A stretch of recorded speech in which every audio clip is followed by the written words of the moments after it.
Bien, hermanos, en esta hora tenemos el siguiente tema, que es evangelice a familiares y amigos. Y yo le voy a invitar que vayamos ahí a Juan, capítulo 1, verso 35. Juan, capítulo 1, verso 35.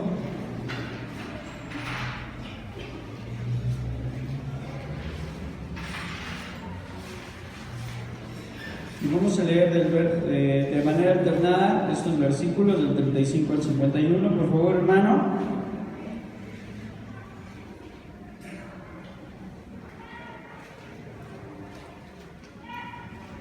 Y dice así la palabra del Señor: el siguiente día, otra vez estaba Juan y dos de sus discípulos, y mirad,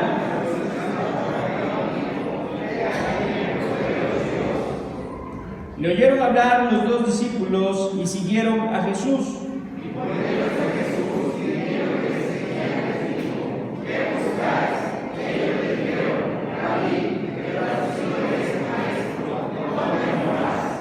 Les dijo: venid y ved. Fueron y vieron dónde moraba, y se quedaron con él aquel día, porque era como la hora 10:00.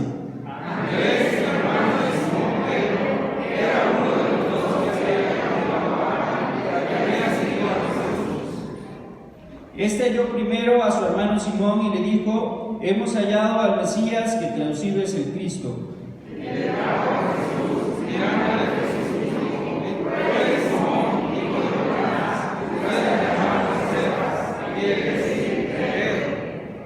El siguiente día quiso Jesús ir a Galilea y halló a Felipe y le dijo: sígueme.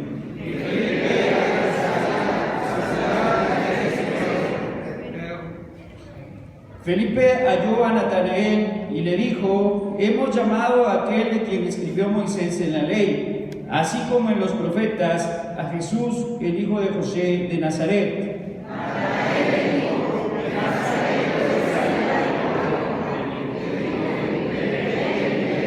Cuando Jesús vio a Natanael que se le acercaba, dijo de él: he aquí un verdadero israelita en quien no hay engaño.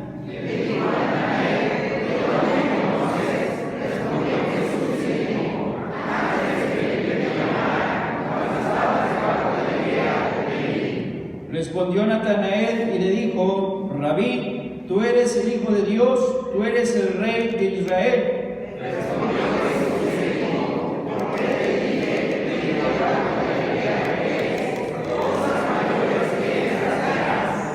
Y le dijo: de cierto os digo, de aquí en adelante veréis el cielo abierto y a los ángeles de Dios que sube y desciende sobre el Hijo del Hombre. Oremos. Señor, en esta hora, Padre, te rogamos que hables a nuestro corazón, hables a nuestra vida, Señor, nos des entendimiento para comprender tu palabra y tu verdad, Dios. Gracias te damos en el nombre de tu amado Jesús.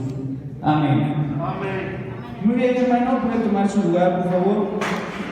El día de hoy recordamos el tema: evangelice a familiares y amigos. Y vemos que este ha sido un tema constante durante las últimas semanas, y seguramente, verdad, es porque Dios desea que cada uno de nosotros hablemos de Cristo a los perdidos. Amén. Y en esta hora vamos a ver que es importante hablarle sobre todo a la gente que está cercana a nosotros, aquellos que consideramos como familiares o bien que consideramos como amistades. Es importante, ¿verdad?, en primer lugar, hablarle a aquellos que se encuentran cerca de nosotros y por aquellos que tenemos cierto aprecio o cierto cariño, porque ¿quién de nosotros nos gustaría que nuestros familiares se perdieran? ¿A cuántos de nosotros nos gustaría que nuestros amigos se perdieran? Que se fueran a la condenación eterna, que no conocieran de Cristo, que su vida terminara, ¿verdad? Y después de esto lo que les espera, sabemos que si no aceptan a Cristo es un infierno. ¿Y a cuántos de nosotros realmente nos gustaría que esos seres queridos, esos seres amados, ¿verdad?, tuvieran ese trágico destino? a nadie, ¿verdad? Entonces, por quien debemos empezar es por nuestros familiares y nuestros amigos.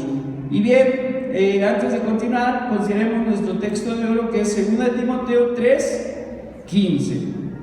Y leemos, por favor, ahí está la diapositiva, dice: desde la niñez has sabido las sagradas escrituras, las cuales te pueden hacer sabio la salvación por la fe que es en Cristo Jesús. 2 Timoteo 3:15. Nuevamente, por favor, dice: desde la niñez has sabido las sagradas escrituras, las cuales te pueden hacer sabio para la salvación por la fe que es en Cristo Jesús. 2 Timoteo 3:15. Muy bien, hermano, más adelante vamos a recordar este versículo, pero iniciamos con el primer punto, ¿verdad? Gane para Cristo su familia. Sí, como lo mencionaba, es de suma importancia, ¿verdad?, que nuestros seres queridos conozcan de Cristo. Y vemos aquí, la palabra de Dios nos dice en Juan capítulo 1, verso 35, dice: el siguiente día otra vez estaba Juan y 2 de sus discípulos. Vemos que Juan, ¿verdad?, fue quien preparó el camino para la venida del Mesías en su tiempo.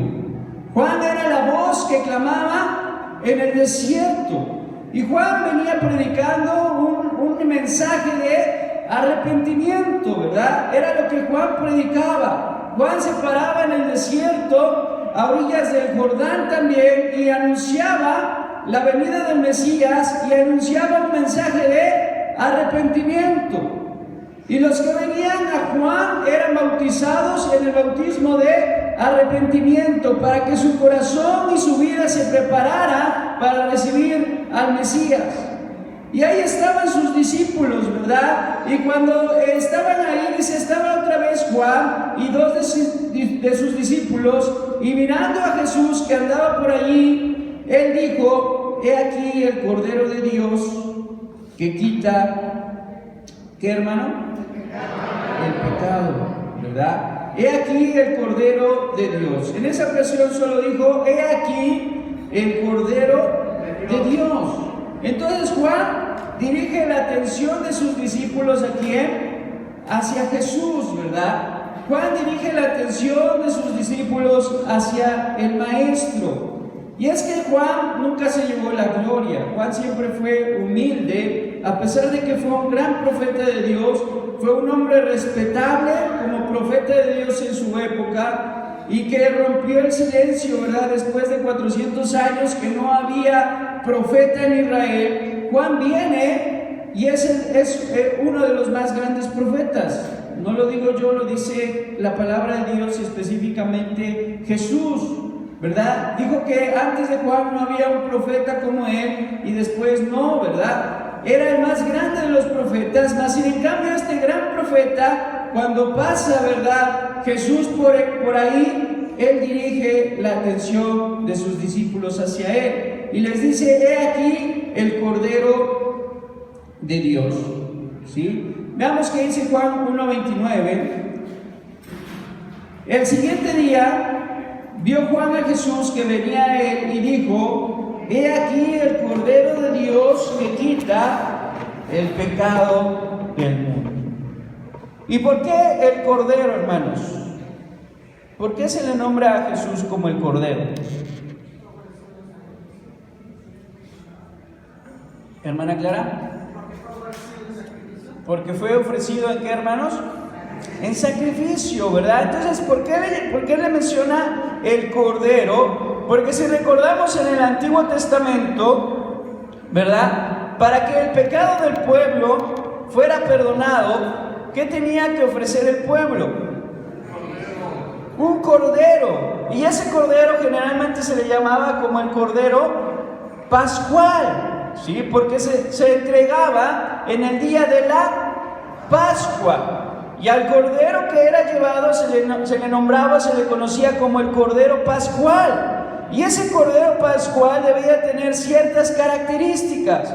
No debía de estar enfermo, no debía estar manchado, no debería de estar mutilado, ¿verdad? Que le faltara una pierna o una oreja. No tenía que estar, él tenía que ser un animal perfecto.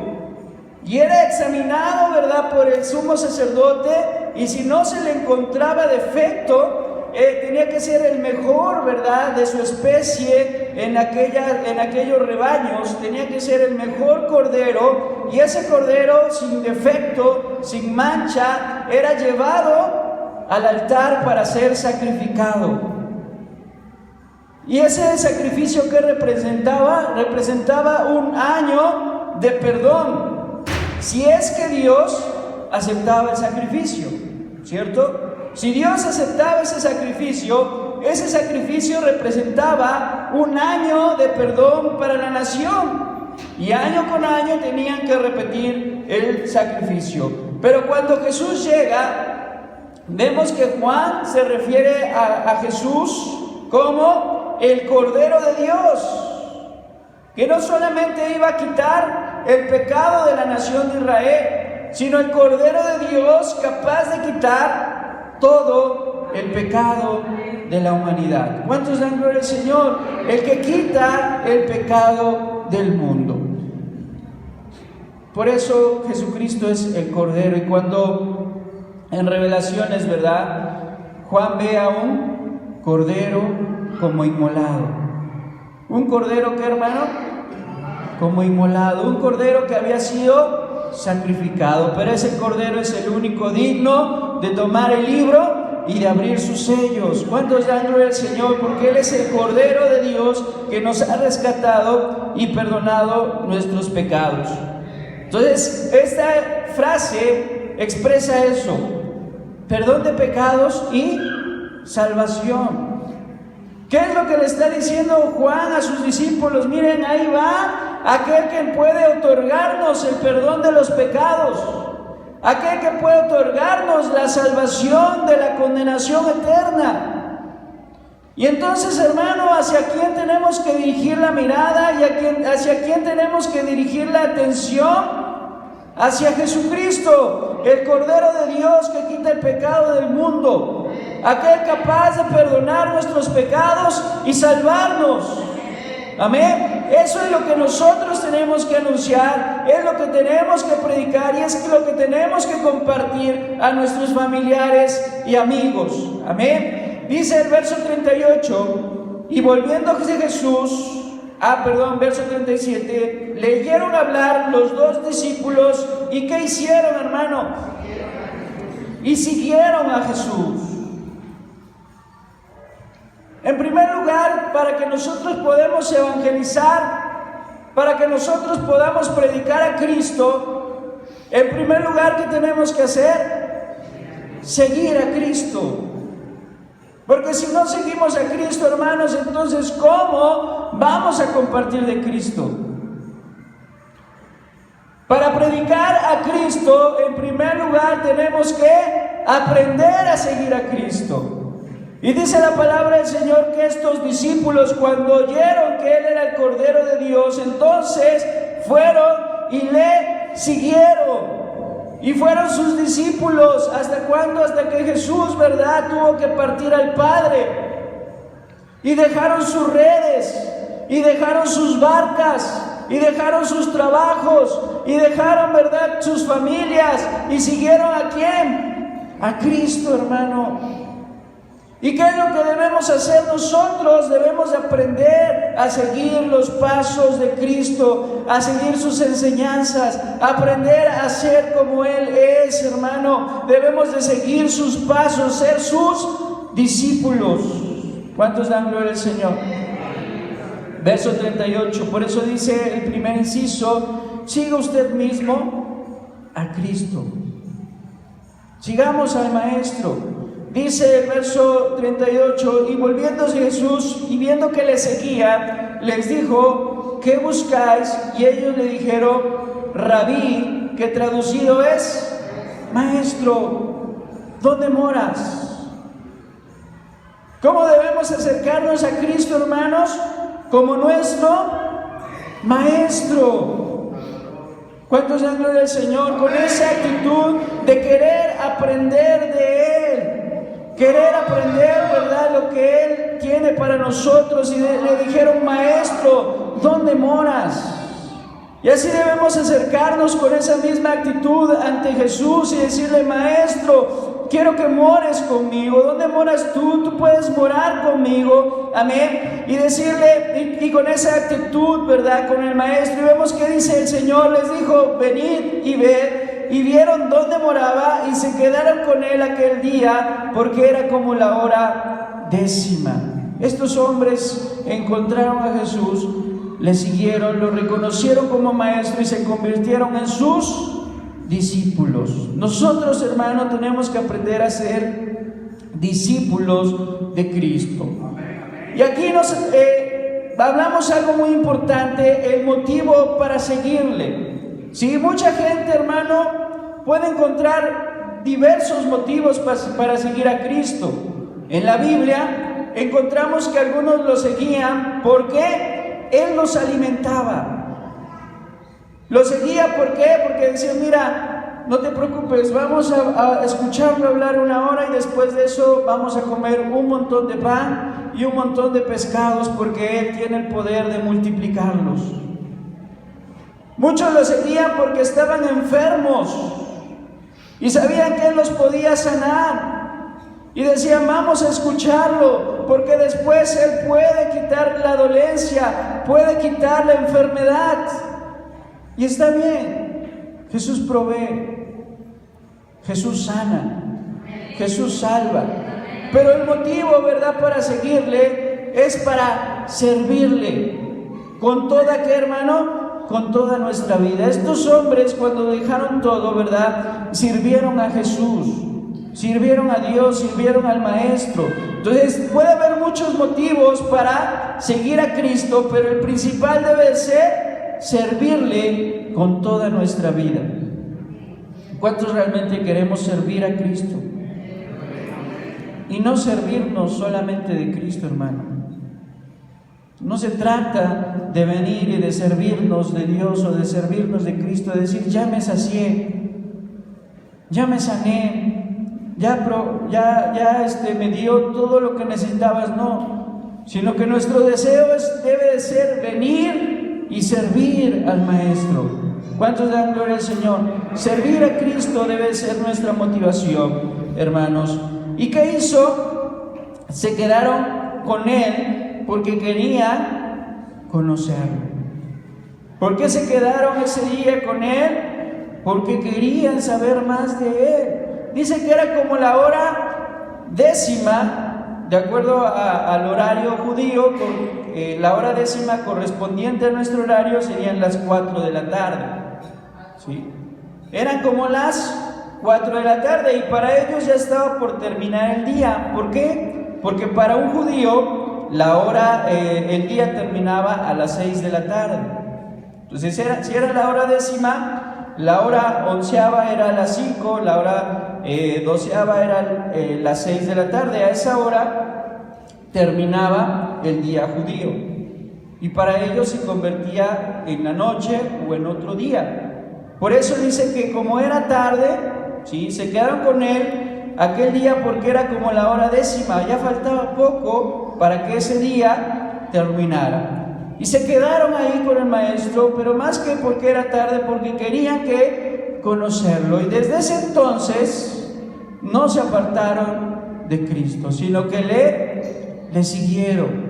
Donde Él iba, donde Él moraba, donde Él se acostaba, en el desierto, en el camino, lo que Él comía, todo, estos hombres lo hicieron por cerca de 3 años. ¿Por qué? Porque querían conocerlo. Debemos aprender a conocer a Cristo, hermano. ¿Cuántos realmente conocemos a Jesús? Pero para conocerlo, ¿verdad?, tenemos que entablar esa relación íntima con Cristo. Y los que nos hemos casado sabemos, ¿verdad?, a qué se refiere una relación íntima. Porque antes del matrimonio podemos conocer partes de la persona, pero una vez que nos casamos y una vez que nos vamos a vivir con esa persona y una vez que pasan 3, 4, 5 años, ¿verdad?, de convivencia diaria, y pasan los años y seguimos conociendo a la persona, ¿cierto? Porque es ahí cuando realmente nos abrimos como somos, en esa intimidad, porque cuando éramos novios éramos bien detallistas, ¿verdad? Y éramos bien amables, y éramos bien cariñosos, pero ya de casados, ¿dónde está lo detallista? ¿Dónde está lo amable? ¿Dónde está lo cariñoso? Y entonces aprendemos a conocer otras facetas de las personas, ¿cierto? ¿Pero por qué? Porque ahora se vive en esa relación.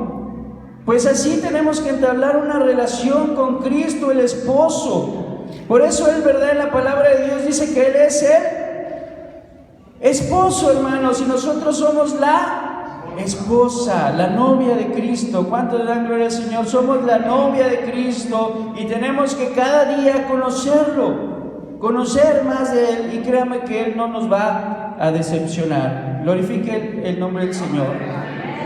Y después de esto, después de que conocemos nosotros a Cristo, tenemos que hablarle en primer lugar a nuestra familia. Vea lo que dice el verso 40. Andrés, que era uno de esos discípulos que había conocido a Jesús, hermano de Simón Pedro, ¿sí?, era uno de los que habían oído a Juan y había seguido a Jesús. Este habló, y quiero por favor que lea esa palabra que sigue. Este halló, primero, ¿sí, hermano? ¿Qué dice ahí? Primero a su hermano Simón, y le dijo: hemos hallado al Mesías. ¿Cuántos dan gloria al Señor? Porque entonces Andrés, lo primero que hace después de conocer a Cristo es que halla a su hermano. Su hermano era Pedro, y le dice a Pedro: ¿sabes qué? Tengo algo importante que decirte, porque hemos hallado al ungido de Dios. Hemos encontrado al Cordero de Dios. Hemos encontrado al Salvador de este mundo. Hemos encontrado a aquel que puede quitar el pecado del hombre, ¿verdad? Y le dice: hemos hallado al Mesías.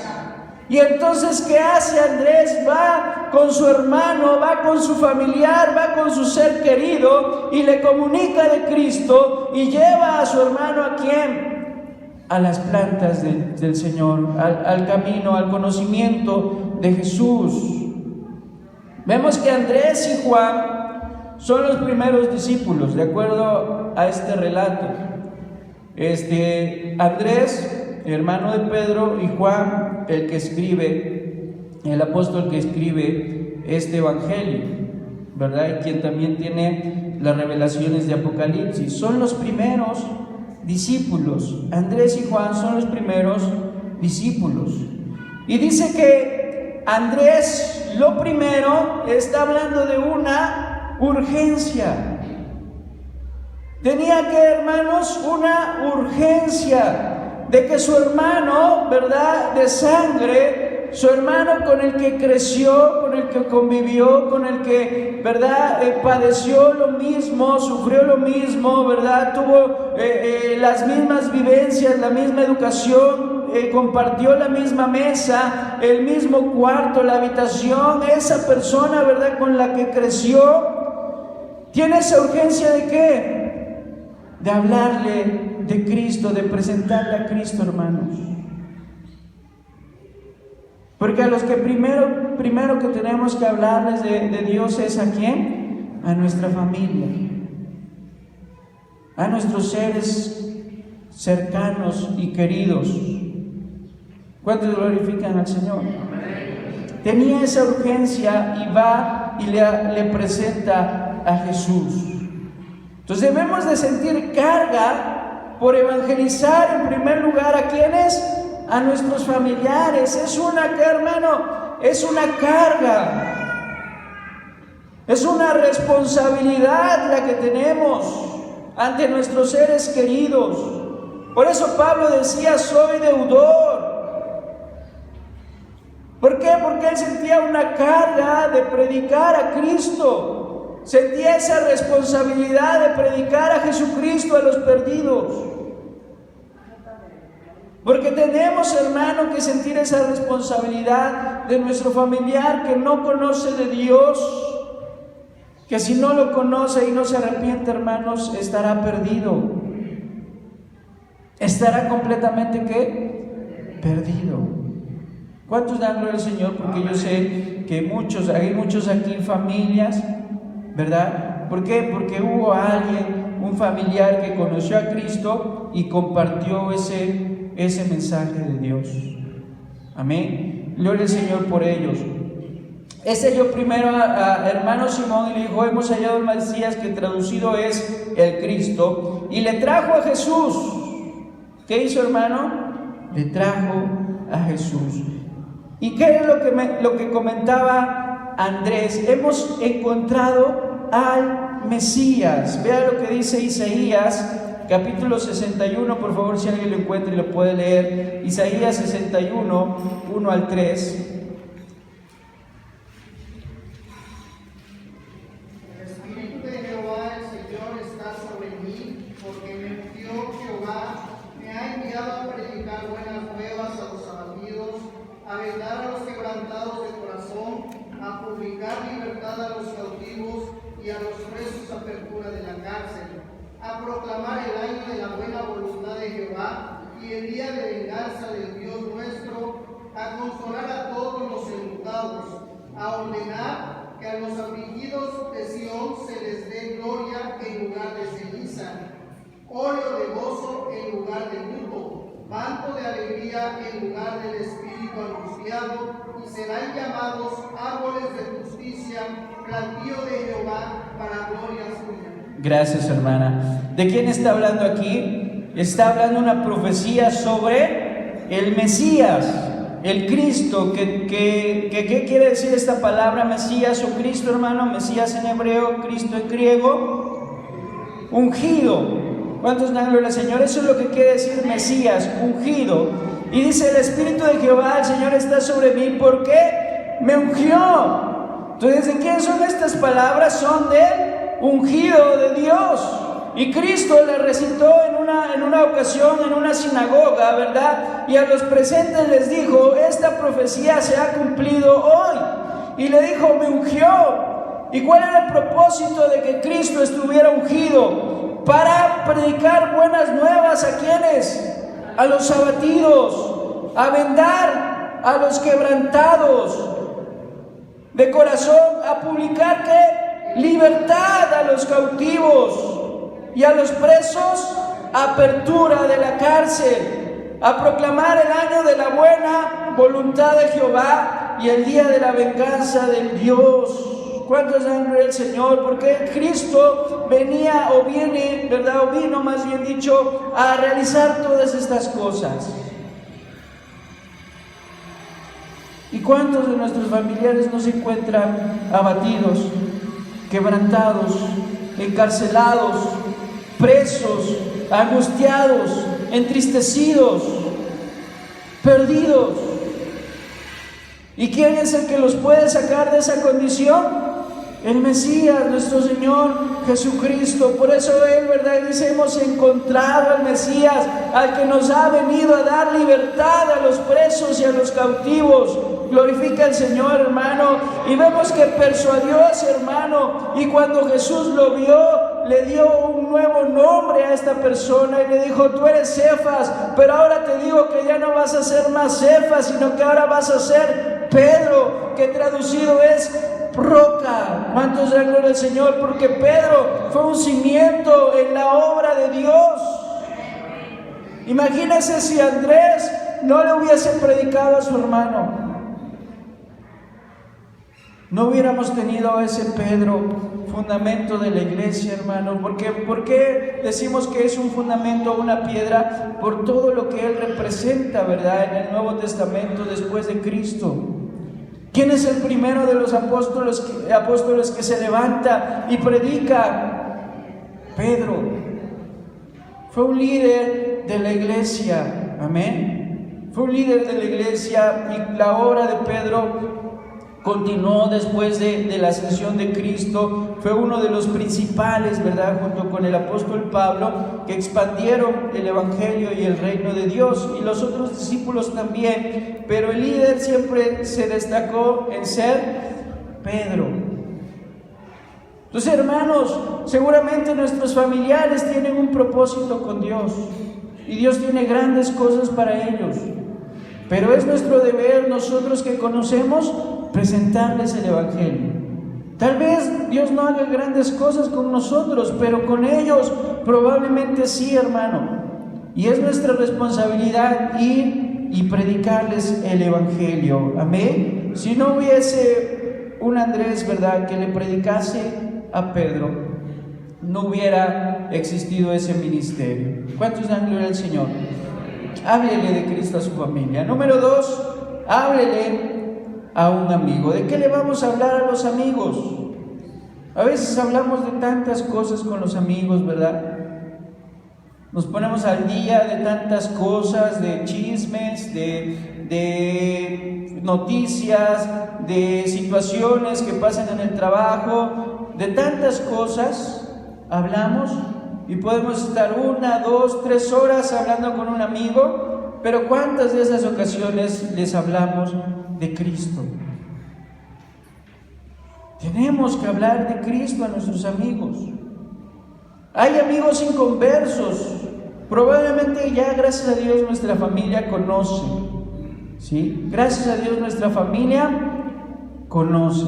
Y ya decimos, bueno, ya no tengo familiares cercanos, ya mi esposa sabe, mis hijos vienen, mis primos asisten, mis tíos, uno es pastor y el otro anda predicando como misionero, y podemos decir, bueno, ya mi familia conoce de Dios a quien le hablo. Pero seguramente tenemos amigos o vecinos, ¿verdad?, que no conocen de Cristo, amigos inconversos.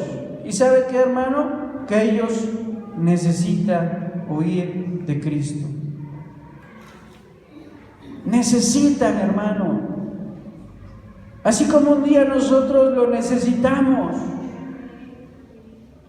Porque ¿cuántos de nosotros no tuvimos necesidad? O tenemos aún, ¿verdad?, porque aún no ha terminado esto, tenemos necesidad de un Salvador, tenemos necesidad de un Redentor, tenemos necesidad de alguien que vea por nosotros, tenemos necesidad de alguien que pelee nuestras batallas, tenemos necesidad de alguien que nos salve, que nos sane, que nos restaure, que nos ayude. Pues si nosotros, ¿verdad?, que conocemos, seguimos teniendo necesidad, ¿cuánto más ellos, que ni siquiera conocen o saben de la verdad, hermano? Los inconversos necesitan oír del evangelio, y es responsabilidad de cada uno de nosotros que sí conocemos a Cristo, hablarles de Jesús. Es que, hermanos, nuestra responsabilidad. ¿Cuántos dan gloria al Señor? Y en el Antiguo Testamento nos habla sobre la atalaya. ¿Usted sabe qué es una atalaya? ¿Qué es una atalaya, hermano? ¿Qué era, verdad? ¿Qué era? Porque actualmente no hay atalayas. ¿Qué era una atalaya? Un vigilante, ¿verdad? No es el librito, a lo mejor algunos pensaron en ese libro que algunos reparten, ¿sí? También se llama atalaya, pero en el Antiguo Testamento el atalaya era un vigilante. Y ese vigilante, su responsabilidad era estar en una torre, en la torre más alta de los castillos, y la única responsabilidad de ese hombre era vigilar. Y cuando veía el peligro venir, lo que tenía que hacer inmediatamente era avisar del peligro. Tenía que avisarle al pueblo del peligro. Pero si ese hombre no avisaba y llegaban los enemigos y destruían o tomaban la ciudad, Dios dice que la sangre del pueblo iba a ser demandada por el atalaya, el vigilante, el que sabía del peligro. ¿Por qué? Porque se dio cuenta del peligro y no le avisó a los demás. Y dice, y toda esa sangre derramada será demandada de esa persona. Pero si el atalaya vio y anunció oportunamente el peligro y la gente no hizo caso, entonces no se le demandará la sangre de la gente a esa persona, sino que él habrá librado su responsabilidad. Entonces, hermano, muchas veces decimos, pero ¿para qué le voy a hablar si ni caso me va a hacer? ¿Para qué le voy a hablar si él dice que es ateo? ¿Para qué le voy a hablar si él tiene otra religión? Hermano, no importa si no nos hacen caso.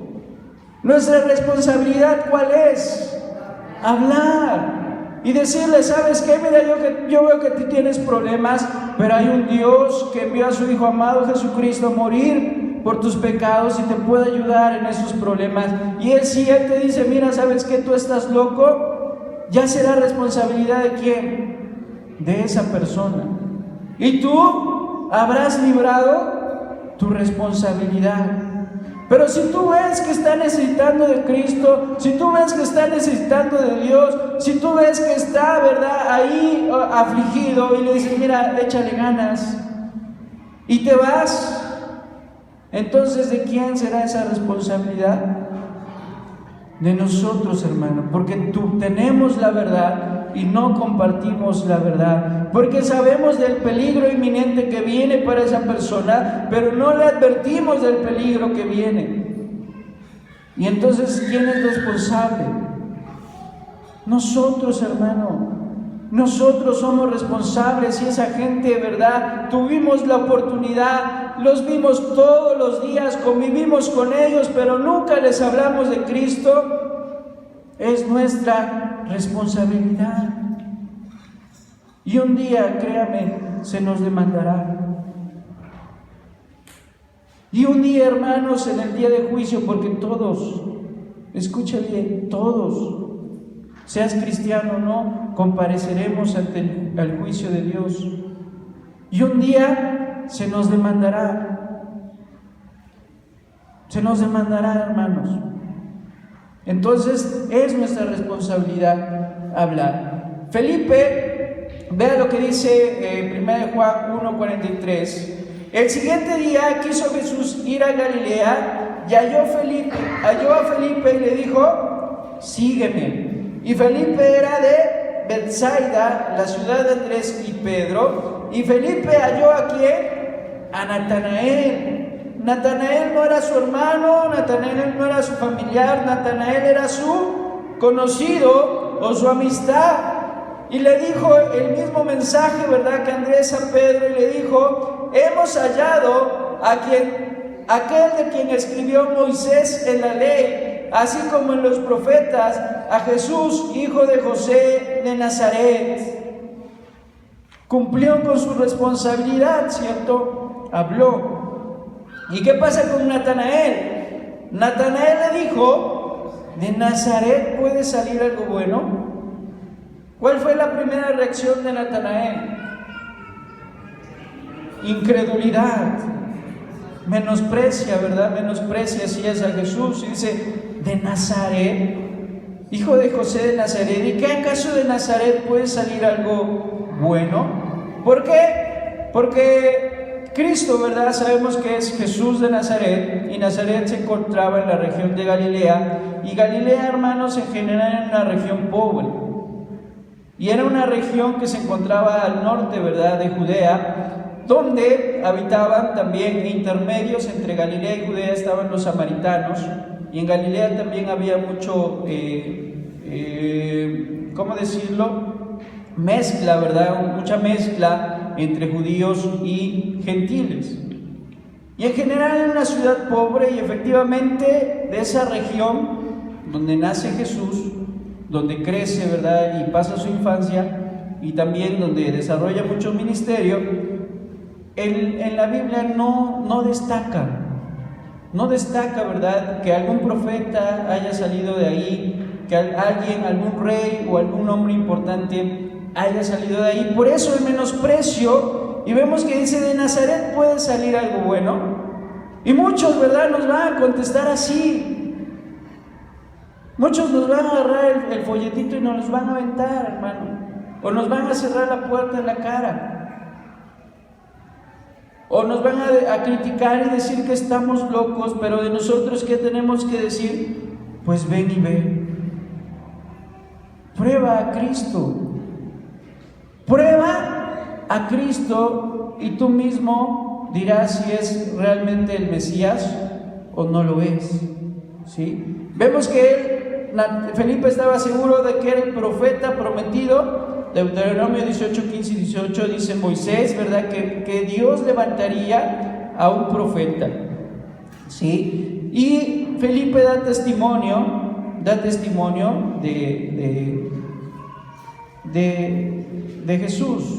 Amén. Pero veamos el siguiente inciso. Permita que Cristo se revele, ¿cierto? ¿Qué le dijo Natanael? Pues ven y ve. Ve y experimenta por ti mismo. Ciertamente nosotros no vamos a convertir a la gente. ¿Quién es el que hace la obra, hermanos? Dios. ¿Quién es el que hace la obra? El Espíritu Santo. ¿Quién es el que hace la obra? Jesucristo, el Cordero de Dios. Dejemos que Él se revele a las personas. Nuestra tarea, ¿cuál es? Comunicarles, llevarles el mensaje, ¿verdad? No hay más, simplemente es lo que dice la palabra de Dios, hablar de Cristo. ¿Y qué va a hacer Cristo? Cristo se va a revelar. Vea cómo se revela Cristo. Dice, cuando Jesús vio a Natanael que se le acercaba, dijo, he aquí un verdadero israelita en quien no hay engaño. Le dijo Natanael, ¿de dónde me conoces? Respondió Jesús y le dijo, antes que Felipe te llamara, cuando estabas debajo de la higuera, te vi. Jesús conocía la duda de Natanael. Sabía Jesús, ¿verdad?, que Natanael no iba con mucha confianza, pero él sabía cómo evangelizarlo, cómo convencerlo, porque Cristo es todopoderoso. Amén. Cuando le dijo, he aquí un verdadero israelita en quien no hay engaño. Jesús sabe la situación particular de cada hombre, ¿cierto? Sabe sus necesidades, y en esta hora vemos que dice, en quien no hay engaño. Y le dice una expresión, cuando estabas debajo de la higuera, te vi. Debajo de la higuera era una expresión que se empleaba en la literatura rabínica para aludir a quienes meditaban en la ley de Dios. Cuando alguien me estaba meditando en la ley de Dios, se decía, está debajo de la higuera.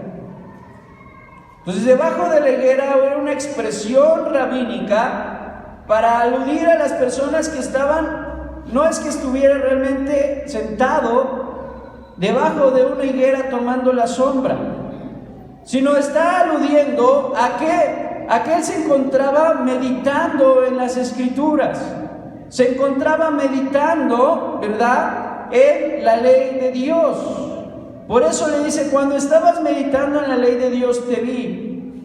Y lo primero que le dice, ¿verdad?, he aquí un israelita en quien no hay engaño. Respondiendo Natanael le dijo, Rabí, tú eres el Hijo de Dios, tú eres el Rey de Israel. Entonces seguramente cuando él está meditando, ¿verdad?, en la palabra de Dios, él estaba pensando en eso, en el engaño, ¿cierto? Y después vemos que dice la palabra de Dios en el verso 51, de cierto os cierto que de aquí en adelante verás el cielo abierto y los ángeles de Dios que suben y descienden. Dice el comentarista de la lección, ¿verdad?, que muy probablemente lo que estaba meditando Natanael era Génesis 28, 10, 17, donde encontramos la historia de Jacob, ¿cierto? Y Jacob vio una escalera, ¿sí? ¿Alguien recuerda cómo se llamaba ese lugar? Que por cierto significa puerta de Dios, Betel, ¿verdad? Así es, en Betel, y veía que ángeles que subían y descendían. ¿Y por qué el comentarista hace esta referencia? ¿Por qué? Porque Jacob era, ¿qué, hermanos? Un engañador. ¿Cuál era la principal característica de Jacob? El engaño, ¿cierto? El engaño era la principal característica de Jacob. De hecho, eso significa su nombre, usurpador. Entonces seguramente Natanael se encontraba meditando en esto. Por eso cuando él se acerca le dice: aquí viene un hombre, un israelita en quien no hay engaño. Y después hace referencia a la visión de Jacob, que dice Jesús: de cierto, de aquí en adelante veréis el cielo abierto y los ángeles de Dios que suben y descienden sobre el Hijo de Dios. Por eso es que a Natanael le sorprende tanto, ¿verdad? Le sorprende tanto que le haya dicho: cuando estabas debajo de la higuera te vi. Le revela sus pensamientos. ¿Sí me explico? Le revela, ¿qué, hermano? Sus pensamientos, lo que él estaba pensando. Y entonces Natanael le dice: Rabí, tú eres el Hijo de Dios. ¿Y tú eres qué? El Rey de Israel. Minutos antes había expresado: de Nazaret puede salir algo bueno. Pero cuando tiene un encuentro personal con Cristo, ¿qué dice? Tú eres el Hijo de Dios y tú eres el Rey de Israel. ¿Cuántos dan gloria al Señor? Solamente tenemos que permitir que Cristo se revele. Amén. Él es el que hace la obra. Él nunca había conocido a Jesús, pero el Espíritu Santo le reveló que Él era el Hijo de Dios y que Él era el Rey de Israel. Y sabemos que Jesús, ¿verdad? Dios es el que prepara el corazón del hombre. Juan capítulo 16, por favor. Juan capítulo 16, verso 8 al 11.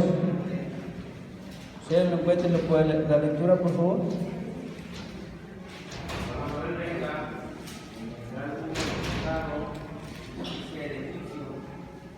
Por cuanto no creen en mí, de justicia, por cuanto voy al Padre y no me dejan, y de juicio, por cuanto el único interés en el mundo ha sido juzgado.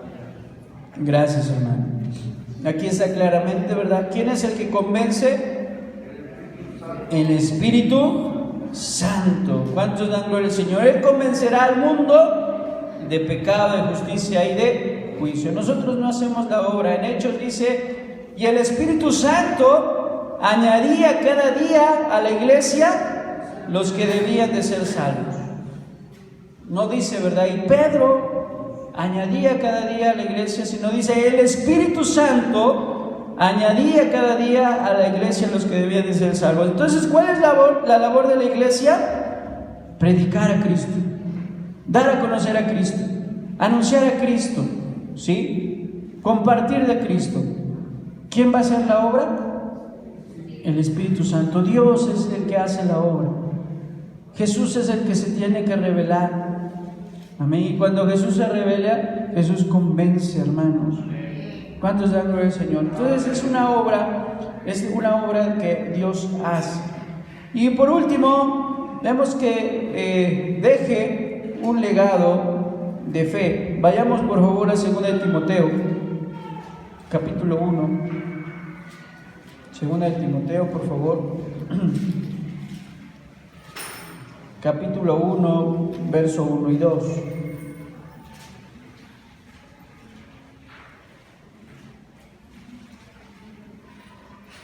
Dice así, ¿ya lo encontró, hermano?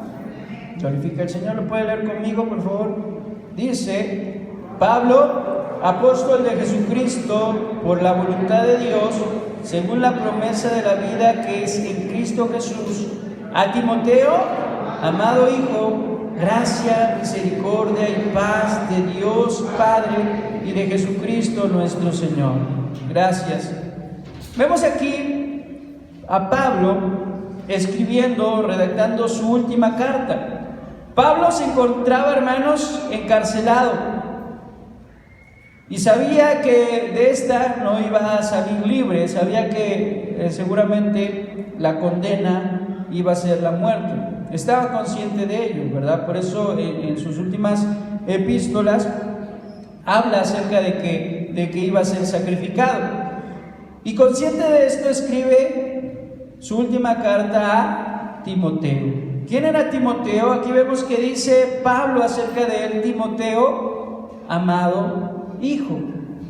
Pero no es que en realidad haya sido, ¿verdad?, Timoteo hijo carnal o un hijo realmente de Pablo, sino que era uno de sus discípulos. Era una de las personas, ¿verdad?, fruto del ministerio de Pablo. De manera que él, cuando se refiere a Timoteo, le llama como amado hijo, ¿sí? Entonces era un hijo espiritual. Aquellos, hermano, a los que nosotros les hablemos y se conviertan por nuestro testimonio, ¿verdad?, o por lo que nosotros hicimos, se convierten en nuestros hijos espirituales. ¿Sí? Aquellos a los que nosotros traemos a Cristo y les hablamos, sean familiares, sean amigos, sean conocidos, sean desconocidos incluso, que les hablamos en la calle, todos aquellos, ¿verdad?, que nosotros les hayamos predicado a Cristo y se hayan convertido por nuestro testimonio, entonces son nuestros hijos espirituales. ¿Y qué debemos hacer con esos hijos? Instruirlos, ¿verdad? Inciso A, instruya a los hijos espirituales. Pablo estaba esperando su muerte, pero escribe su última carta a su amado hijo y quería dejarle algo que ayudara a ese joven en su ministerio. Timoteo, Pablo lo deja, ¿verdad?, en Éfeso, y Timoteo se convierte en el pastor de esta iglesia. Y él quería dejarle algo que le ayudara a ese joven en su ministerio y escribe esta carta. ¿Qué debemos hacer con esos hermanos o esas personas que se convierten? Debemos de discipularlos, instruirlos, ¿verdad? Por eso la Gran Comisión dice: id por todo el mundo y predicar el Evangelio a todo aquel que creyere y fuere bautizado. Pero vamos a leerlo porque hay una instrucción muy específica y quiero que la leamos tal cual es. Mateo 28, por favor. Verso 19. Dice: por tanto, id y hacer ¿qué? Discípulos a todas las naciones, bautizándolos en el nombre del Padre y del Hijo y del Espíritu Santo, y enseñándoles que guarden todas las cosas que os he mandado. ¿Sí? Entonces, una cosa es presentarles el Evangelio, ¿verdad?, hacer discípulos, y también dice enseñándoles. Un trabajo que sigue después de predicar a Cristo y el inconverso es transformado, es la instrucción, es la enseñanza, enseñarles, ¿verdad?, esas palabras que transforman la vida del ser humano. Los creyentes con experiencia deben enseñar a los jóvenes a andar como cristianos, ¿cierto? Usted, hermano, que tiene años asistiendo, conociendo, es un cristiano con experiencia. ¿Y cuál es el deber de los cristianos con experiencia? Instruir, enseñar a aquellos jóvenes novatos, ¿verdad?, que se encuentran insertándose a las filas del cristianismo. Es nuestro deber instruir a nuestros hijos espirituales, y después de ello, pues dejar un legado, hermanos, dejar un legado espiritual. Timoteo era el hijo espiritual de Pablo. Vemos que lo dejó en Éfeso, pero este hombre vemos que era producto, ¿verdad?, de un legado, no solamente de Pablo. Vamos a leer, por favor, 2 de Timoteo.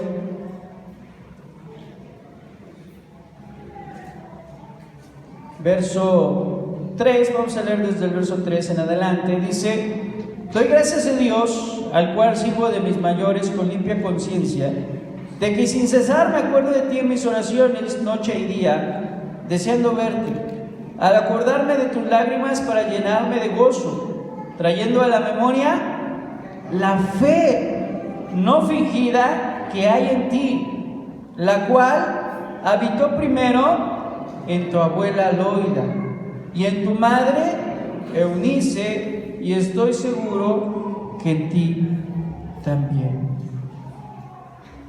¿A qué legado se refiere este apartado? A la fe no fingida que tenía Timoteo. Por esa fe no fingida que había, que hermano, heredado, que había recibido. ¿Por parte de quién? Dice: la cual habitó primero en tu abuela Loida y en tu madre Eunice, y estoy seguro que ahora en ti también. Vemos que la influencia de estas mujeres fue más allá de la salvación de Timoteo. La influencia de Loida, Eunice, ¿verdad? Esa fe no fingida que seguramente él desde niño vio en ellas, lo hizo, ¿qué, hermano? Llegar a ser un gran pastor, el pastor de una de las 7 iglesias más importantes de Asia, de su época, de Éfeso. ¿Por qué? Porque vio en su abuela y vio en su madre una fe no fingida, y él pudo seguir esos pasos. Muchos de nosotros pensamos en heredar a nuestros hijos, ¿verdad? Dinero, bienes raíces, terrenos, casas, autos. Pero ¿cuántos de nosotros realmente queremos dejarle un legado que perdure más allá de las cosas materiales? ¿Y cuál es ese legado? Una fe, hermano, no fingida. ¿Qué es lo que debemos procurar dejar en nuestros hijos? Una fe no fingida. No una fe de domingo. No una fe, ¿verdad?, de cada 8 días que vengamos aquí y nos comportemos como santos. Pero en la casa nunca nos ve nuestro hijo orar, nunca nos ve nuestro hijo ayunar, nunca nos ve nuestro hijo cantar, nunca nos ve nuestro hijo hablarle a otras personas. Sí nos ve pelear, sí nos ve discutir, sí nos ve sentados frente al televisor por horas, sí nos ve peleando con los vecinos, sí nos ve discutiendo. ¿Qué le estamos dejando? Dice aquí que ellos tenían una fe no fingida, sino que una fe real, una fe que vivían en la sinagoga, una fe que vivían en el mercado, una fe que vivían en el trabajo, una fe que vivían en su hogar. Entonces debemos de dejarles una fe que, hermano, no fingida. El mejor legado es una fe profunda en Dios, proporcionando en el hogar un ambiente espiritual que los lleve a un conocimiento más profundo de Dios. Ese es el mejor legado que le podemos dejar a nuestros hijos. ¿Y cuántos, verdad, no deseamos que nuestros hijos sean médicos, ingenieros, doctores y tengan una profesión? Pero ¿cuántos de nosotros no quisiéramos que nuestros hijos fueran un profeta, un maestro de Biblia, un predicador, un gran pastor, un gran evangelista? ¿Qué es lo que deseamos para nuestros hijos, hermanos? Y la palabra de Dios hoy nos confronta y nos dice: debes de dejarles una fe profunda en Dios, una fe no fingida, que vean de ti, ¿verdad?, el amor que tienes de Dios, para Dios, y de eso ellos puedan aprender. Y si lo hacemos, hermano, créanme que vamos a tener jóvenes como Timoteo. Y es el mejor legado que podemos dejar en esta vida. ¿Cuántos dan gloria al Señor? Y con eso terminamos, se nos acabó el tiempo, hermano. Y vamos a ponernos de pie y vamos a dar gracias a Dios por esta palabra, y a pedirle la dirección a Dios para que Él nos ayude a predicar Señor, en esta hora te doy gracias, Padre, por este mensaje. Te doy gracias, Dios, por esta palabra que hoy podemos escuchar nuevamente, Padre, aunque lo sabemos y aunque lo hemos escuchado en repetidas ocasiones, muchas veces hemos ignorado, Señor, la advertencia o la invitación que tú nos haces a predicar tu palabra.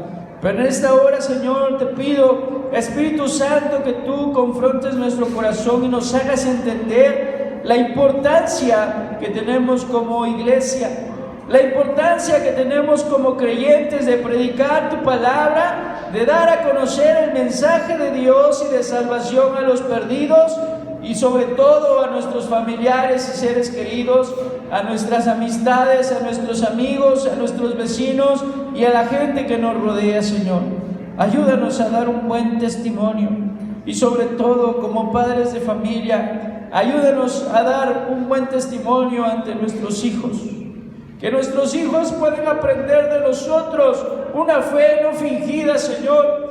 Que ellos puedan aprender de nosotros una fe que honre a Dios, una fe que los lleve al conocimiento de ti, mi Dios Todopoderoso, y a una vida de santidad y de entrega y de consagración, Padre. Permítenos, Señor, guiar a nuestros seres queridos al conocimiento de Dios, Padre, porque yo sé que tú al final harás tu obra preciosa. Gracias te doy por esta palabra, en el nombre de Jesús. Amén. Muy bien, hermanos, que el Señor les bendiga. Si